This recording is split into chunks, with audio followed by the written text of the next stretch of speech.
மக்கள் எல்லாருக்கும் வணக்கம். இன்னைக்கு சீமான் வெர்சஸ் பெரியார் இதான் நீ பார்க்கணும்.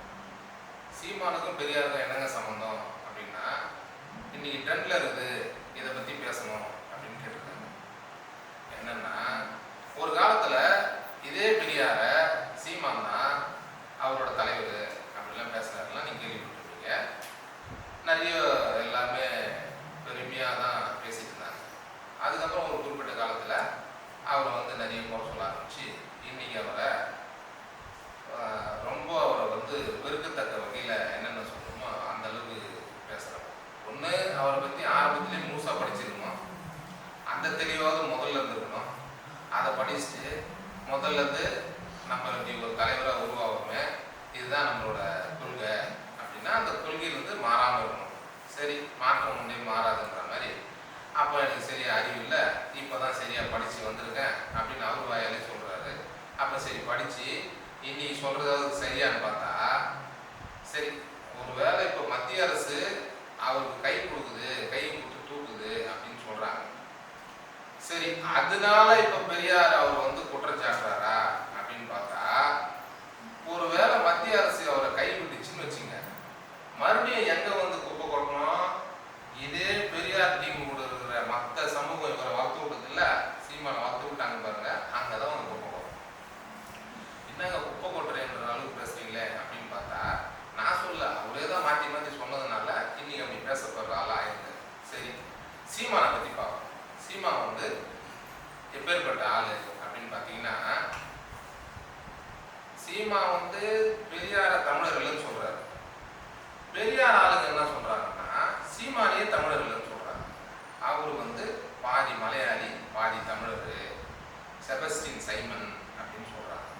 சரி, அவரு இன்னைக்கு தன்னை ஒரு இந்து அடையாளம் பற்றி தான் விநாயகர் சக்திலாம் கொடுத்ததெல்லாம் வீடியோலாம் போட்டு பார்த்தோம். சரி, அவர் ஒரு நிலைப்பாட்டில் இருக்க மாட்டாரு. இந்த பிரச்சனையை மக்கள் எப்படி புரிஞ்சுக்கணும் அப்படின்னு பார்த்தீங்கன்னா, இந்த ரெண்டு பேரும் மாற்றி மாற்றி குற்றம் சொல்றாங்கல்ல. பெரியார் சீமான் குற்றம் சொல்றாரு, சீமான பெரியார் சார்ந்த ஆதரவாளர்கள் குற்றம் சொல்றாங்க. எனக்கு எப்படி தெரியுறாங்கன்னா, இவங்க ரெண்டு பேரும் வடிவேல் ஒரு படத்துல பொத்தி பொத்தி வளர்த்த புள்ள மேகல வெக்கம் உன்ன விட்டு போகல அப்படின்னு சொல்லி ஒரு வீச்சார்வலோட அவங்க தங்கச்சியை கூப்பிட்டு வருவார். பழைய படம். அதுல கவுண்டுமணி செந்தில் ரெண்டு பேர் இருப்பாங்க. ஒருத்தர் பால்காரு, ஒருத்தர் தபால்காரு. அவங்க இந்த பொண்ணை பார்த்துருக்கவே மாட்டாங்க.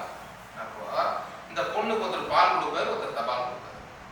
இப்போ இந்த பொண்ணு பெரிய பேரடிக்கு நினைச்சிட்டு அந்த இடத்துல என்ன பண்ணுவாங்கன்னா, பொண்ணு கேட்க ரெண்டு பேரும் வந்துடுவாங்க. ரொம்ப அழகா அந்த சீனை எடுத்திருப்பாங்க. அப்படியே உங்க கற்பனைக்கு பேக்ரவுண்ட்ல தெரியும் பாருங்க. ரெண்டு பேரும் என்ன பண்ணுவாங்கன்னா, அவங்கள பெருமையெல்லாம் சொல்லுவாங்க. எப்படி பெரியார் அவரை பத்தி பெருமையா பேசுன மாதிரியாவும், சீமான் அவரை பத்தி பெருமையா பேசுன மாதிரியும், ரெண்டு பேரும் பெருமையா பேசுன மாதிரி ஆரம்ப கட்டத்துல இருந்து வடிவேலும் கவுண்டமணியும் பேசுவாங்க. பேசுனதுக்கு அப்புறமா பாத்தீங்கன்னா, அந்த பொண்ணு வந்துடும். அந்த டைலாக் கூட பொத்தி பொத்தி வளர்த்துக்குள்ள மேகல வெக்கம் ஒண்ணு விட்டு போகல அப்படின்ற மாதிரி அந்த பொண்ணு நேரம் நின்ன உடனே கவுண்டமணி ஒரு ரியாக்ஷனும் வடிவேல் ஒரு ரியாக்ஷன் கொடுப்பாங்க. சரி, கவுண்டமணி ஒரு ரியாக்ஷனும் செந்தில் ஒரு ரியாக்ஷன் கொடுப்பாங்க.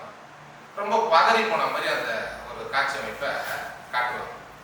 இதுல அத வடிவேல் எப்படி புரிஞ்சுப்பாருன்னா, எந்த சீன்ல அந்த பொண்ணை காட்டின உடனே வடிவேல் நினைச்சுப்பாருன்னா, இந்த பொண்ணுக்கு மறுபடியும் விரும்பிதான் இவங்க ரெண்டு பேரும் சண்டை போட்டுக்கிறாங்க அப்படின்ற மாதிரி வடிவேல் புரிஞ்சுப்பாரு.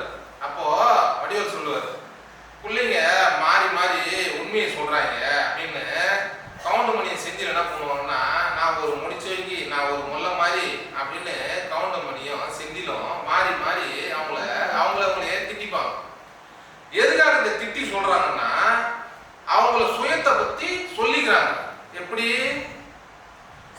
என்னை நீ இந்த பொண்ணு என்னை நீ அந்த மாலையத்தை என் கருத்துல போட்டுறக்கூடாது அப்படின்றதுக்காக. அந்த மாதிரி இப்போ பெரியாரை பத்தி சீமான் சொன்ன உண்மைகளும், பெரியார் ஆதரவாளர்கள்லாம் சேர்ந்து சீமானை பத்தி சொன்ன உண்மைகளும் ஒரு பக்கம் வச்சுட்டு, இந்த ரெண்டு சண்டையை எங்க போடுறாங்க அப்படின்னு பார்த்தா, இந்த ரெண்டு பேருமே தமிழர் இல்லை அப்படின்னு சொல்றீங்கல்ல, தமிழ்நாட்டில் தமிழர்கள்னு கொஞ்சம் பேர் இருப்பாங்க. அவங்க எப்படி இதை புரிஞ்சுக்கணும்னா, பேரையுமே காமெடியா பார்த்துட்டு தமிழர் தலைவரை நீங்க உங்களுக்குள்ள தேடுங்க.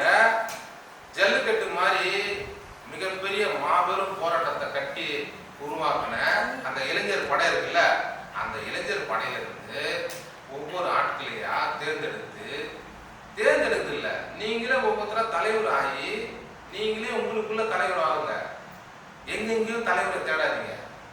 அந்தந்த நாட்டுல அந்த நாட்டு மக்கள் அந்த மண் சார்ந்த இடத்துல இருந்து தலைவர்கள் உருவாகலைன்னா வெளியில இருந்துதான் இங்க வந்து நான் தலைவர்னு சொல்லுவான்.